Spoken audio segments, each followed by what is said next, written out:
जी देवियों सज्जनों नमस्कार। आज इस समय हम आपसे चर्चा करने जा रहे हैं इलेक्ट्रॉनिक वोटिंग मशीन को लेकर अनेक प्रकार के प्रश्न प्रतिप्रश्न किए जा रहे हैं लोगों के द्वारा, लेकिन उन प्रश्नों की यथार्थता क्या है। जो लोग सवाल खड़ा कर रहे हैं कि आप बटन कहीं दबाइए और निकलता कहीं कुछ है। जब बटन आप दबाते हैं और जो पर्ची निकलती है वो साफ दिखाई पड़ती है। किसी के द्वारा अगर यह ऐसा हुआ तो तत्काल वहां जो कर्मचारी कार्यरत होते हैं उनको आपने सूचित किया कि नहीं, और सूचित करके क्या उनका यह परिणाम प्राप्त किया कि नहीं। आपने जो बैलेट नंबर आपका है उसको चिन्हित किया कि नहीं, उसका रिकॉर्ड आपने रखा कि नहीं, और उस रिकॉर्ड के आधार पर आपने कहीं शिकायत किया कि नहीं। यदि ऐसा आपने नहीं किया तो आपको यह कहने का अधिकार नहीं है कि इलेक्ट्रॉनिक वोटिंग मशीन हैक हो रही है। जो विपक्षी नेता, चाहे वो कांग्रेस पार्टी के हों, समाजवादी पार्टी के हों, तृणमूल कांग्रेस के हों, आप पार्टी के हों या किसी भी पार्टी के हों, यदि उन्होंने भी मतदान किया, उनके करीबी लोगों ने, उनके घर परिवार के लोगों ने मतदान किया, क्या उनके साथ ऐसा हुआ कि जो बटन उन्होंने दबाया, यानी हाथ का पंजा दबाया कमल का फूल निकल गया, कमल का फूल दबाया हाथ का पंजा निकल गया, यदि ऐसा होगा तो केवल कमल के फूल के साथ नहीं होगा, वो किसी के साथ भी हो जाएगा।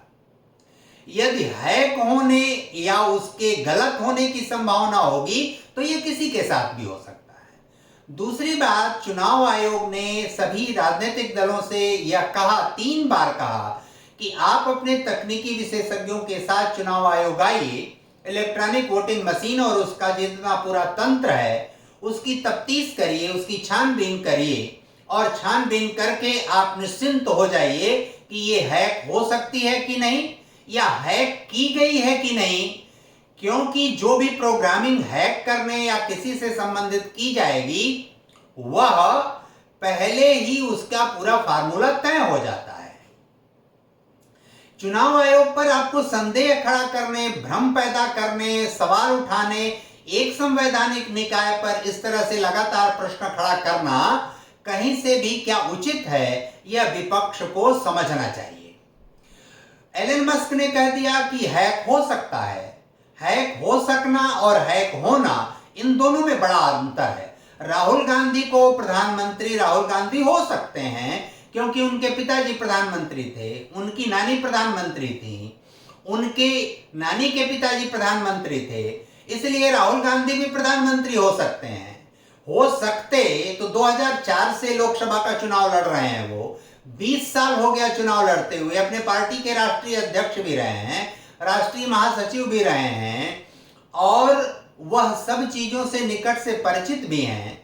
कांग्रेस पार्टी उनको प्रधानमंत्री बनाना भी चाहती है, सोनिया जी भी मिशन लेकर लगी हुई हैं कि वो प्रधानमंत्री हो जाएं। बावजूद इसके वे कहीं तक नहीं पहुंच पा रहे हैं, और वे अभी भी 99 सीट लेकर दंभ और अहंकार से ऐसे फूले समा नहीं रहे हैं कि उनको पता ही, उनके पांव जमीन पर पड़ ही नहीं रहे हैं कि जैसे कितनी बड़ी हसरत पूरी कर लिया उन्होंने। सरकार बना लेने वाले 26 साल पुराने गठबंधन या 28 साल पुराने गठबंधन, जहां तक ज्ञात है उतना पुराना गठबंधन अनवरत क्रम में चल रहा है। 14 में पूर्ण बहुमत उस पार्टी की आई, फिर भी गठबंधन को साथ लेकर चला। 19 में पूर्ण बहुमत आई, फिर भी गठबंधन को साथ लेकर चला। आप अनावश्यक सवाल खड़ा कर रहे हैं कि उनको बहुमत नहीं मिला, जनता उनके साथ नहीं है। आप 99 सीट पाए, आपका पूरा गठबंधन 232-34 सीट पाया, और आपको यह पता हो गया कि आपके साथ जनता है, आपको बहुमत देना चाहती है। इससे अधिक हास्यास्पद और फूहड़ बात क्या होगी कि जो इस तरह की आप तुलना कर रहे हैं कि जिसका 290-92 है उसको जनादेश नहीं है, जिसका 232-33 है उसको जनादेश है, जिसका 240 है उसको जनादेश नहीं है, जिसका केवल 99 है उसको जनादेश है। यह जो मानसिकता है, यह मानसिकता शुद्ध मस्तिष्क की उपज नहीं है, यह मानसिक दिवालियापन है इस बात को कहना।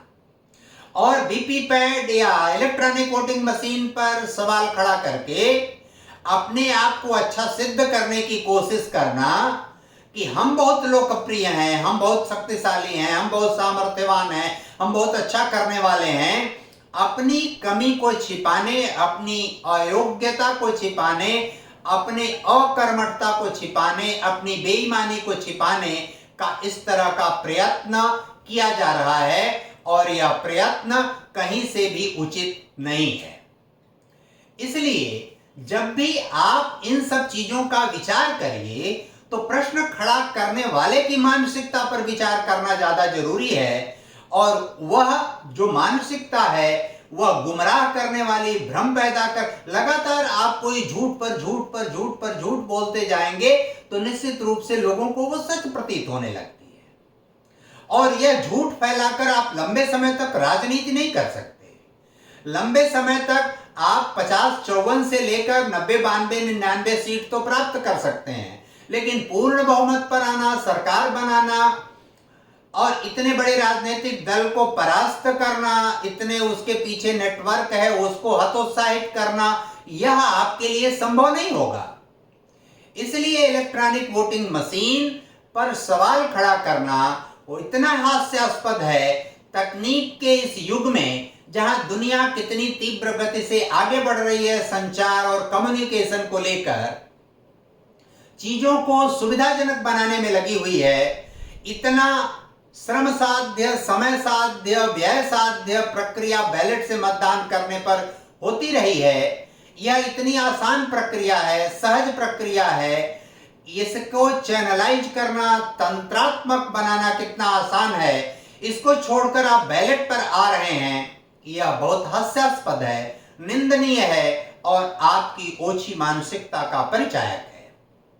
इसलिए विपक्ष को इस विषय पर बात करते समय, चर्चा करते समय अपने गिरेबान में झांक कर देखना चाहिए। जो लोग, मीडिया के लोग इनके साथ खड़े हैं, उनको भी अपने गिरेबान में झांक कर देखना चाहिए कि ऐसा कैसे हो सकता है।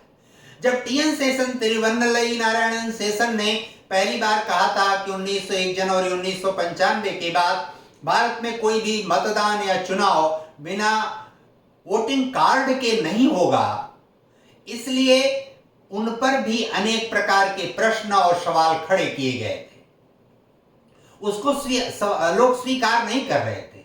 लालू प्रसाद जी जैसे लोग मजाकिया और हास्यास्पद टिप्पणी कर रहे थे। ऐसे ही इलेक्ट्रॉनिक वोटिंग मशीन को लेकर इस तरह आपको कोई ग्रीवांस है, आपको कोई उससे संबंधित पुष्ट प्रमाण है, कांग्रेस पार्टी के जो भी राष्ट्रीय पदाधिकारी हैं, विभिन्न विपक्षी दलों के जो राष्ट्रीय पदाधिकारी हैं, उनकी संख्या अगर पूरे देश भर में 1000, 2000, 5000 मान ली जाए, तो वे 5000 लोग जब अपना मतदान अपने बूथों पर कर रहे थे, तो क्या उनमें से किसी को ऐसे पुष्ट प्रमाण प्राप्त हुआ कि उन्होंने कोई दूसरा बटन दबाया और दूसरे सिंबल की, यानी दूसरे चुनाव चिन्ह की पर्ची निकल गई? क्या उन्होंने उस समय इसको देखा, मूल्यांकन किया? क्योंकि जो भी मतदाता होता है वो जब बटन दबाता है तो बटन दबाने के साथ ही वो उसको दिखाई पड़ता है कि कौन सी पर्ची निकली। यदि आपकी पर्ची, जिस पर को आपने मतदान दिया, वह पर्ची नहीं निकली, तो वहां के कर्मचारी को क्या आपने सूचित किया? आपका बैलेट नंबर क्या था, क्या उसको आपने रिकॉर्ड में अपने रखा? क्या आने वाले समय में आपने उसकी सूचना उचित स्थान पर दिया? क्या उसको सार्वजनिक किया? क्या आप चुनाव आयोग गए? क्या पुष्ट और प्रमाण के आधार पर आपने इसको कहीं भी न्यायालय में ले गए? यदि नहीं ले गए तो कल्पना के आधार पर इस तरह की टिप्पणी करना कि हैक हो गई, हैक हो गई, हैक हो गई, ऐसा कैसे हो सकता है? इसलिए जो भी लोग इस तरह का सवाल खड़ा कर रहे हैं, प्रश्न, आपको जहां शंका है, पिन पॉइंटेड इंगित करके तथ्य और रिकॉर्ड के साथ आप अपनी शिकायत, अपनी सूचना उचित स्थान पर ले जाइए। यदि आप ऐसा नहीं करते हैं तो इसका आशय है कि आप भ्रम फैला रहे हैं, लोगों को गुमराह कर रहे हैं, सही चीज समाज में नहीं आने दे रहे हैं, टेक्नोलॉजी को आप हतोत्साहित कर रहे हैं और आपके द्वारा किए गए कृत्य से चुनाव आयोग या चुनाव की प्रक्रिया और दूषित होगी, समय बढ़ेगा, श्रम बढ़ेगा, व्यय बढ़ेगा और चुनाव में पर्यावरण का प्रदूषण होगा, क्योंकि लंबे लंबे बैलेट पेपर प्रकाशित करने पड़ते हैं, छपवाने पड़ते हैं, पेपर का बहुत ज्यादा वर्क करना पड़ता है, 3-3, 4-4 दिन मतगणना में समय लगता है। वह कितना संकटग्रस्त है भारत में, जहां करोड़ों की संख्या में मतदाता हैं, 6-6, 7-7, 8-8 चरणों में मतदान होता है।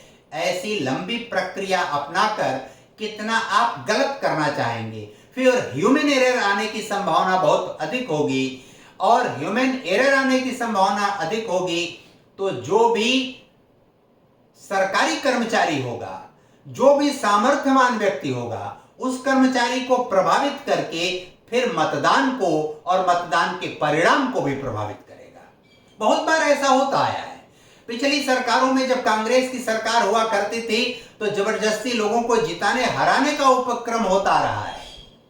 इसलिए बैलेट से, यानी जो भी मैनुअल प्रक्रिया होगी उसमें पर्यावरण ह्रास से लेकर, गलती होने की संभावना से लेकर, मैनिपुलेशन से लेकर, प्रेशर पॉलिटिक्स बढ़ाने से लेकर अनेक प्रकार की ऐसी समस्या खड़ी होगी जो समस्या इलेक्ट्रॉनिक वोटिंग मशीन से निर्मूल हो जाती है। इलेक्ट्रॉनिक वोटिंग मशीन में यदि कोई समस्या है तो उसको पिन पॉइंटेड सूत्रवत आप न तो लिख रहे हैं, न उठा रहे हैं, न उचित फोरम पर ले जा रहे हैं, केवल काल्पनिक रूप से समाज में लोगों के सामने ले आकर उसको गुमराह करने की कोशिश कर रहे हैं। सवाल यह भी है कि एलन मस्क ने भारत की इस आंतरिक प्रक्रिया में इस तरह का अचानक से बयान क्यों दिया? सवाल यह है कि अमेरिका के किसी खास विश्वविद्यालय में मैनेज करके राहुल गांधी भारत विरोधी बयान और भाषण देने क्यों जाते हैं? सवाल यह है कि यूरोपीय देशों में सोनिया जी जाकर भारत विरोधी दुष्प्रचार क्यों करती हैं? सवाल यह है कि पुरस्कार वापसी को लेकर भारत के कुछ लोग प्रायोजित तरीके से विदेशों में जाकर बयान जारी क्यों करते हैं?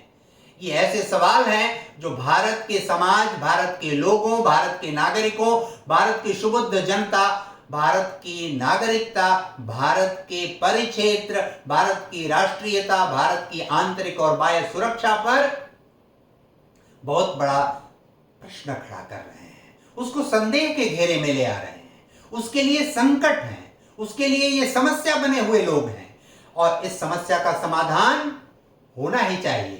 जनता को जागरूक होना चाहिए।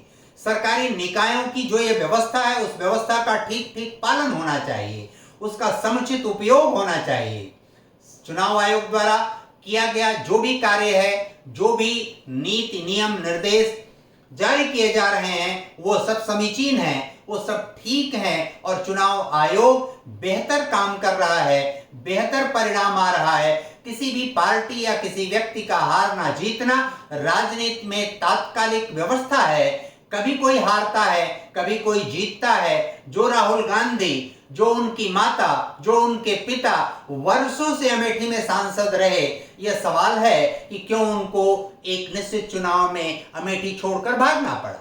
भागना ही नहीं पड़ा, 2024 के लोकसभा चुनाव में भी वो अमेठी छोड़कर भाग गए, और भाग गए एक सुरक्षित स्थान पर, रायबरेली से वो चुनाव लड़े। इस तरह की चीजों का प्रश्न खड़ा करना कि कोई चुनाव किसी स्थान पर छोड़ दिया, कि किसी का मत थोड़ा बढ़ गया, किसी का मत थोड़ा घट गया, कोई चुनाव हार गया, कोई चुनाव जीत गया। इंदिरा गांधी भी चुनाव हार चुकी हैं इस देश में, अटल बिहारी वाजपेयी जी जैसे व्यक्ति चुनाव हार चुके हैं इस देश में। बड़े बड़े नेता, अनेक ऐसे तात्कालिक कारण होते हैं जिसके नाते चुनाव हार जाते हैं।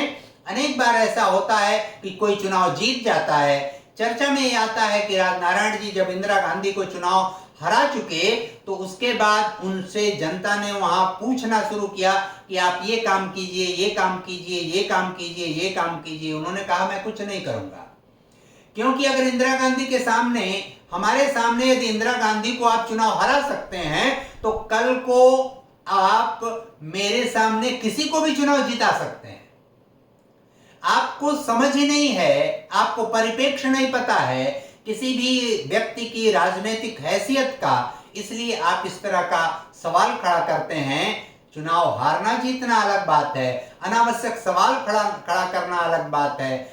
इलेक्ट्रॉनिक वोटिंग मशीन उचित सराहनीय कार्य कर रही है, उसकी किसी भी प्रकार निंदा करना अतिशय निंदनीय है। इतना निवेदन इस समय करता हूं। धन्यवाद, नमस्कार।